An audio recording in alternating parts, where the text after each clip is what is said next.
தனுஷ்கோடி போகிற வழியில் இந்த கோதண்டராமர் கோயில் இருக்குது. வாங்க அப்படியே போவோம். இன்னும் அழகாக பீச்சுக்கு நடுவில் இருக்குது. சுற்றி கடல் தான் அந்த கோயிலை சுற்றி. வாங்க அப்படியே போவோம்.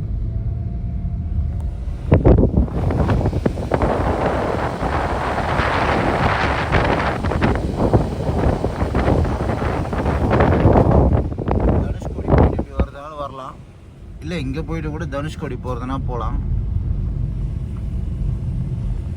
பார்க்கறதுக்கு இடம் அவ்வளோ அழகாக அருமையாக இருக்குங்க இந்த கோயில். எப்படியும் எங்கே போனால் இந்த கோயிலுக்குள்ளே வீடியோ எடுக்க அலோடு கிடையாது. ஸோ நம்ம வெளியிலேருந்து தான் எடுக்க போகிறோம்.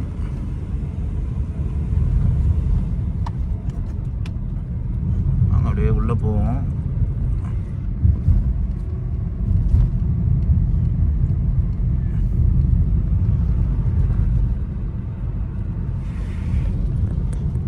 இதுதான் அந்த ராமர் கோயில்.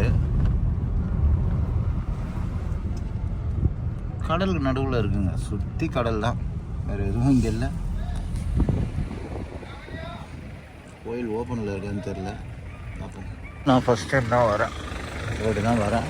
அப்படியே போவோம் உள்ள வீடியோலாம் அலவுடான்னு தெரில, பட் பார்ப்போம் என்ன இருக்குது உள்ளன்னு.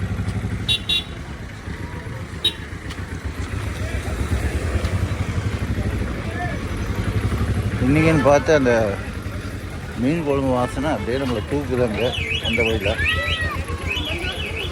என்ன பண்ணுறது, கோயிலுக்கு போனோமே, நம்ம சாப்பிட மீன் குழம்பா பார்த்துக்கலாம்.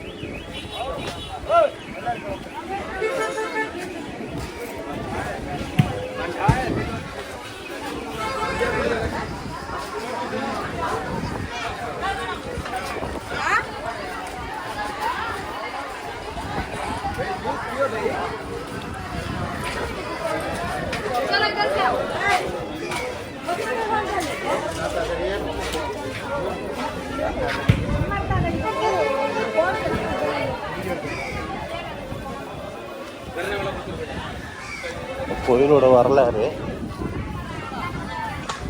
கோதண்டராமர் திருக்கோயில். புண்ணிய இடம் ராமபிரான் இலங்கை மன்னர் ராவணனை போர் ஒன்று இலங்கையை கைப்பற்றிய பிறகு ராவணனின் தம்பி விபீஷணர் கிழங்கு மன்னர் முடியக்கூடிய இடமாகும். நம்ம வரலாறுலாம் நமக்கு தெரியாது, ரோடு போகிறோம் அவ்வளோதான், பார்க்குறோம்.